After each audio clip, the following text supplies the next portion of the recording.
Hello, I will be walking you through the proposal for secondary financing reform. To guide us through this proposal, I will go through first what is the motivation for the proposed reform of financing. We will also do a comparison between the per student model of financing which is being proposed and other financing models. Third, we will review the principles of the per student model. Fourth, we will discuss the variables that are being proposed for the per student formula. And fifth, we will review the proposal, the data and information sources. And then we will speak about our next steps. The main objective is to discuss secondary financing reform proposal, which is aiming at achieving a more equitable distribution of public resources at the secondary level. Now, there were several motivating factors for this proposal. First, the high cost of education for households is a key factor for the low levels of enrollment at secondary education. Second, the tuition grants assigned to schools are based on historic tuition fees of each school, implying that large differences exist among schools in the allocation per student of public tax funds. Spending is high and growing, and performance is low. Government has been investing more and more resources in secondary education as calculated in the amount per student that is spent each year, but yet performance has not been growing at the same pace. In fact, we see low net enrollment and high dropout levels. Fourth, the current financing system provides incentives for increasing the number of teachers and expanding the curriculum well beyond standard subjects rather than increasing enrollment and maximizing performance. And finally, secondary enrollment and performance are closely linked to a wide range of social factors, human development indicators, and economic growth. These are the motivating factors that drive this reform. In doing the necessary analysis to come up with the proposed model, the following sources were considered: the Secondary Education Management Information System, or SEMIS data, which is supplied by the various secondary schools to the Ministry of Education; the Primary Education Management Information System, which is data supplied by primary schools to the Ministry of Education. We also use World Bank education indicators, a Living Standards Measurement Survey of 2002, UNESCO Institute for Statistics database, the Government of Belize annual budget reports, and the OECD education statistics. Now, let's begin by looking at education financing in Belize. Secondary education is a sector of high priority for Belizeans, as can be seen by the resource allocation. First, it receives more funds relative to the average in Latin America and the Caribbean. You will note that Belize ranks third in spending on the secondary education as a percent of GDP compared to its neighbors in Latin America and the Caribbean. This signals the high priority that government gives to education. If we look at the level of funding of secondary education as a percentage of total public education expenditure, you will note that Belize ranks first. Approximately 42.5% of all public education expenditures go towards secondary education. Again, looking at the amount that government has spent on average per high school student over the last few years, you will note that the spending has increased significantly from 1,733 in 2004-2005 to 2,200 in 2009-2010. So the average cost per secondary school pupil has been increasing. But despite the increased spending, the outcomes from the secondary education sector have been lagging behind such spending. If we look firstly at enrollment in secondary education, we note that while Belize ranks very highly on spending, it ranks at the very low end on enrollment, at a net enrollment of only 42%. If we look at secondary enrollment by district against the poverty rate, we will note that the Belize district, which has a lower poverty rate than, say, Toledo, we will note that secondary enrollment in Belize district is much higher than Toledo, and so there is a disparity in enrollment in comparison to poverty rates. In addition to that, the system is experiencing high repetition rates, well above the best performers in the world. Estimates show that 5% savings, or Belize 2.2 million, is possible with lower repetition rates. You will note that Belize has a high repetition rate of around 7.6. It's at the high end of the scale. And if we were to reduce repetition rates, we could save close to $2 million a year, each year. So, to summarize, our motivation is to have improved economic growth, improved living conditions, reduced criminality and social pathologies, increased human development, better governance, and we want to promote human rights. Therefore, the reform that we're proposing in financing at the secondary level will seek to enhance these various aspects. If we look at a comparison between school enrollment and the Human Development Index, we see a very close correlation. The greater the enrollment, the higher the Human Development Index. Countries with greater enrollment show higher human development indicators. This shows you how education contributes to economic growth, how economic growth contributes to human development, and how it reduces some of our social problems. So, with that as a background, we have several reasons why we are proposing this reform. Firstly, for human rights and socio-economic reasons. We consider that education is a basic right supported by international conventions.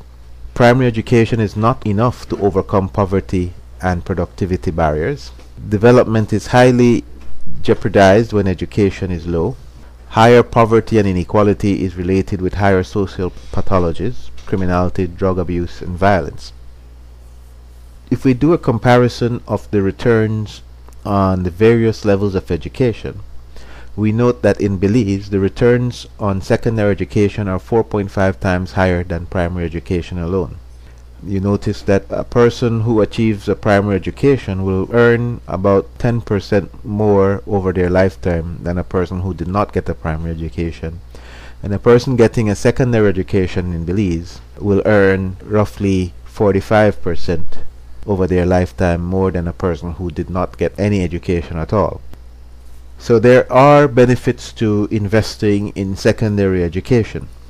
If we look at resource allocation and outcomes, we note that structural poverty is locked in. The most poor of our country attain limited primary or no education, thus perpetuating poverty. If we look at secondary education, for example, you will notice that about 14.5% of the non-poor complete secondary education, and only 4.7% of the poor complete. So the non-poor are 3 times more likely to complete secondary education than the poor. The situation is even worse as we go to tertiary and post-secondary. Another interesting relationship is seen between enrollment in secondary education and conviction rates among under 16-year-olds. These are data that were collected by the Ministry of Economic Development, and it shows that if you look at the far end here, that when enrollment increases, conviction decreases. Similarly, when enrollment decreases, convictions increase.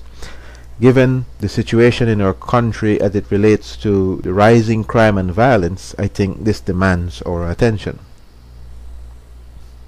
Another issue is the issue of equity.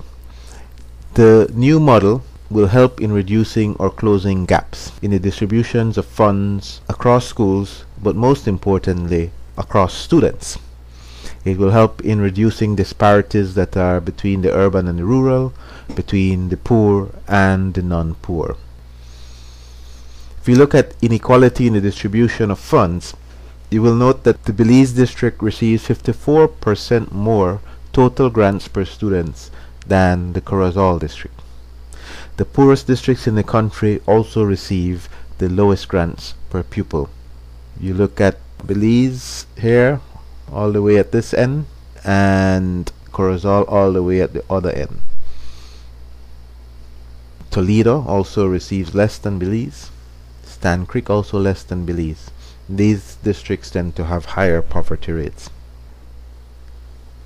Private education costs also represent a higher financial burden for the poorer families. This graph shows the percent of household expenditure in the different quintiles of wealth in the population. Quintile 1 represents the poorest 20% of our population. Quintile 5 represents the richest 20% of the population. You will note that the poorest 20%, quintile 1, they are spending 31.4% of household income on education, compared with only 7.8% of household expenditure for those in the wealthiest 20%. That's about a fourfold difference. Imagine the poor are spending 4 times as much percentage-wise on education than the richest. For the issue of improved efficiency, the reform is aimed at improving the expenditure allocation, will create incentives to better manage resources.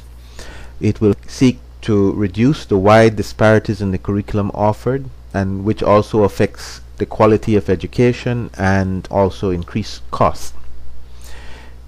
Thirdly, resource allocation will be more transparent and less politicized, and there would be increased value for money.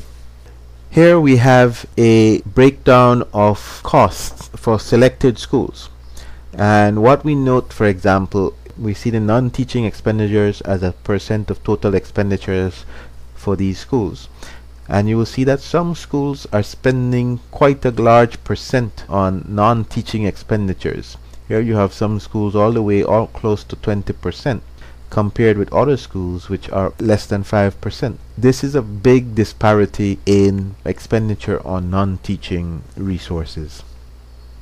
Again, we see a similar pattern with expenditure on utilities. Some schools are spending as much as 10% on utilities. Others are spending less than 2% on utilities. Again, a big difference. Another interesting fact that has been revealed is that the success rate of students in school is largely determined by their previous success rate. Schools that have students with a higher percentage of poor PSE performance tend to have more dropouts. Schools that have students who did much better on the PSE have lesser dropouts. In most cases, there might be a situation where the schools are not adding as much value as we would like. According to our data, of the 5,152 new entrants to the secondary school level in Belize, 1,307 students had PSE scores below 50. Differences go from schools with less than 5% of students in those conditions to schools where that percentage is above 30% of the incoming pupils. So here at this end we have schools whose percentage of students with PSE scores below 50 very small, and at the other end we have these schools where a significant proportion of their population are students with PSE scores below 50. This presentation has explained why we need education finance reform. In our next presentation we will explain how the reform will work.